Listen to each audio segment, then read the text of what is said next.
It's $5.99 a month until you cancel. Alexa, stop. That was rough. Good morning. It's Monday, November 24th, 2025. I usually do some morning news. I'm going to do that. I have some tasks I need to take care of this morning around the house. So that's a priority, plus a couple of other things. Good morning.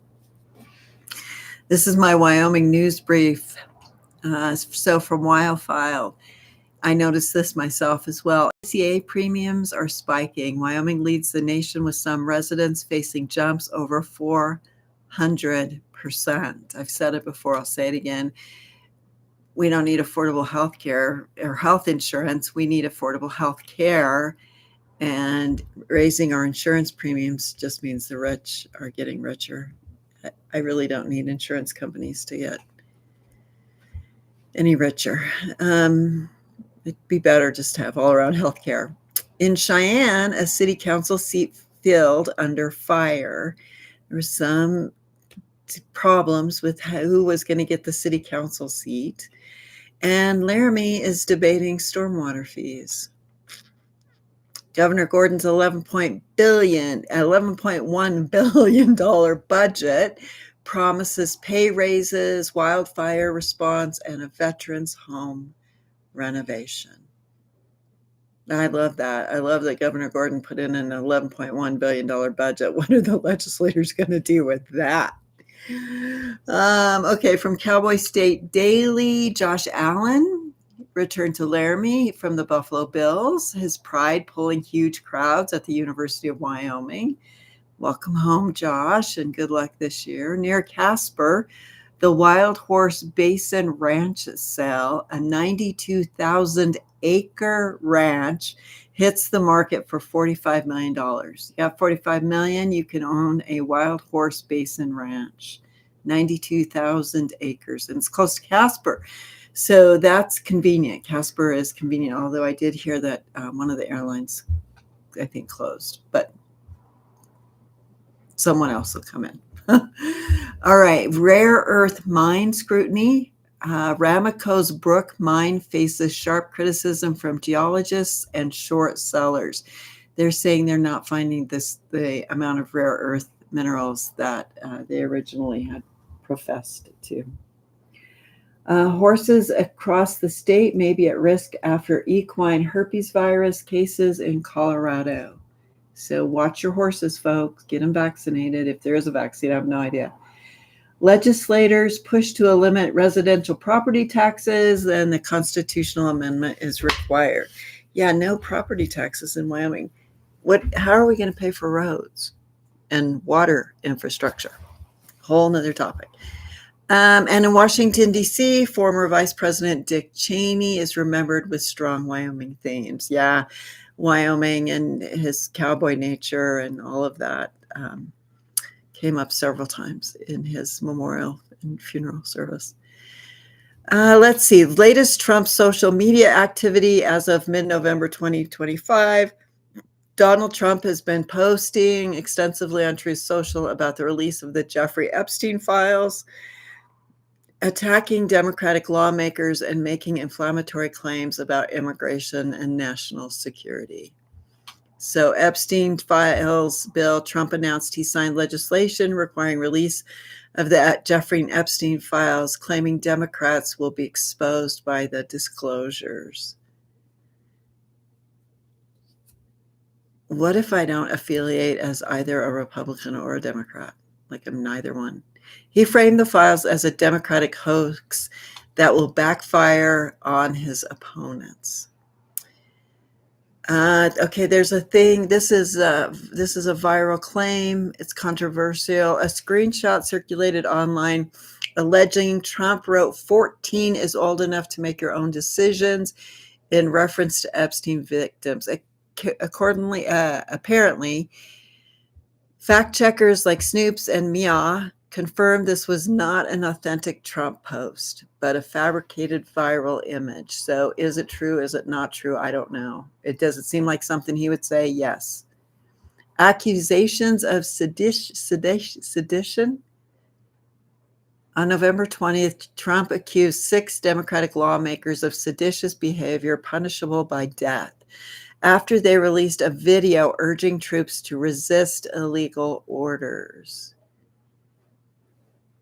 He demanded arrests and trials, escalating rhetoric by reposting calls to hang them and labeling them domestic terrorist Democrats. Immigration and Minnesota. On November 21st, Trump claimed Minnesota under Governor Tim Walz was a hub of fraudulent money laundering and announced he was terminating temporary protected status for Somalis, saying, send them back to where they came from. Come on, people. How much more ridiculous does this have to get? He's threatening Democrats. He's writing things about being okay with being a pedophile. He is threatening other people who oppose him. And he's falsely accusing someone. Like, how much do you need to say this is this really how we want to represent the United States of America? This is what we've come to. He posted about meeting Zohran Mamdani, the new mayor of New York City, and mixed in personal boasts alongside attacks on Democrats. So Mamdani says that he's a fascist. And I don't know that Trump even understood what he was saying. Like, I'm a fashionista? That's what Trump would have thought. All right, Trump's latest social media activity is dominated by Epstein files, signing the release bill, framing it as a Democratic scandal, escalating attacks on Democrats, including threats of sedition charges and extreme punishment, immigration rhetoric, targeting Somali communities in Minnesota. His boasts are drawing sharp backlash from Democrats filing police complaints over threats and fact checkers debunking viral claims attributed to him. Again, thanks for joining me.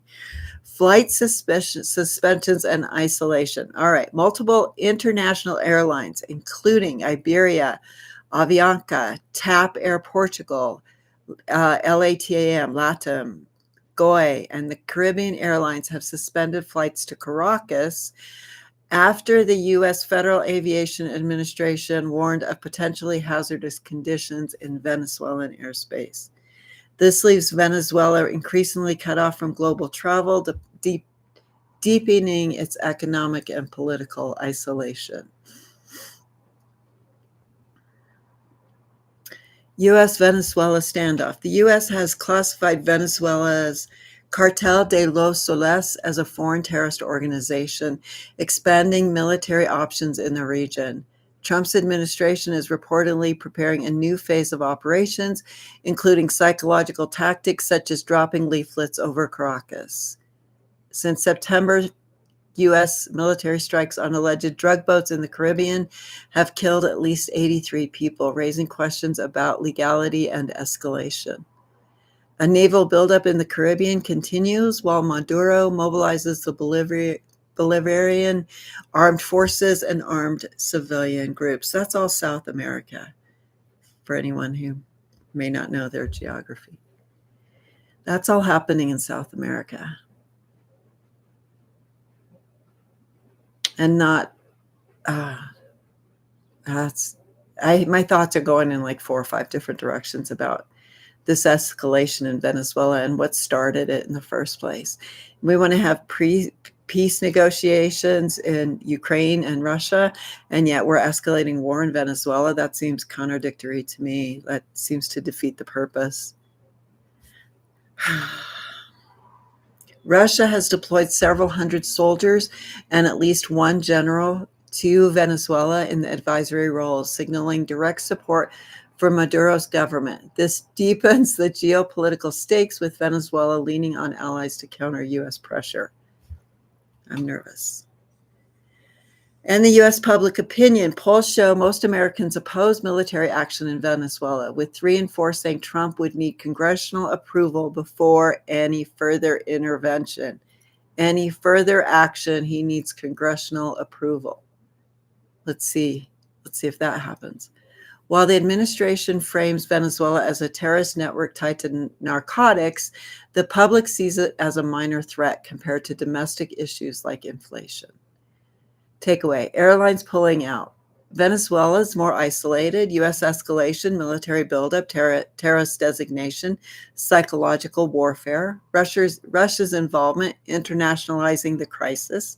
Public opinion, strong resistance to war. Skepticism of Trump's strategy. He didn't have a strategy. He's winging it. He's hanging on by his, underpants, his tidy whities, hanging up on the clothesline. He doesn't know what he's doing. This is a volatile moment. Venezuela is caught between U.S. pressure, Russia backing, and growing isolation from the global community. That's my Wyoming news. Josh Allen's back. Well, he's gone now, but he was back for a while. Doing well with the Buffalo Bills. We got water legislation in front of us. Still talking about a constitutional crisis. That's okay. All right. I got my Affirmerators cards. It's Monday morning. And why not, right? Just why not? That's what I'm saying. I have so much done today around the house. Maintenance. Normal house maintenance that has to get done. Or costs later. All right. I did a 3-cut, took the middle card. Engagement. Today I make the conscious choice to engage with the world in an active way. I'll take a new route and talk to strangers. I will smell flowers and pet dogs and maybe walk around barefoot for a while if I'm not inside a 7-Eleven or any other convenience store. At the very least, I'll have a day that's slightly more interesting than average. And at the most, I'll have a startling epiphany or make a friend who will change my life forever. No pressure. Alexa, will you play us some music, please? Thanks, Eric Henderson.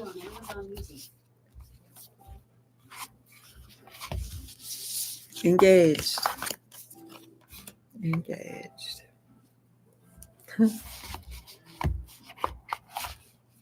You've been drinking red wine like straw. Thank you. It's hard for me to speak. We should be somewhere